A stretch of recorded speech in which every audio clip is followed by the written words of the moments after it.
Independentment del resultat davant l'Atlètic de Madrid, el cert és que el 2008 ha estat un any nefast per l'Espanyol. I això que va començar amb una victòria gloriosa contra el Villarreal el dia 5 de gener. Ha plogut molt i sí, realment ha estat un any nefast. Per això avui li volem preguntar al soci i als seguidors de l'Espanyol una cosa. Quina és la solució per sortir d'aquesta dinàmica negativa? Penso que guanyar un parell de partits seguits, donar bona imatge i agarrar confiança a tots, l'afició als jugadors. Vull dir, és que és molt complicat. Jo penso que enguany patirem molt. Pues molt fàcil, posar-se les piles. Fàcil? Sí, tan fàcil.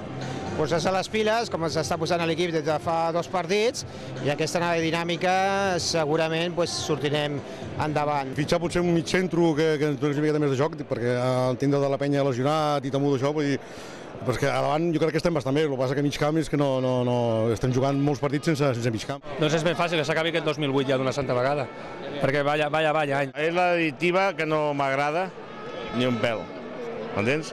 Doncs jo aniria amb bons ànims al Camp Nou, de l'Espanyol. Val.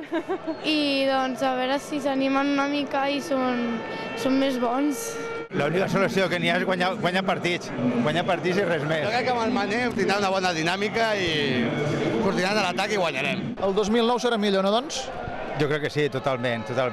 I direm, potser fins jugarem la UEFA. Aquesta és bona. A veure si és veritat.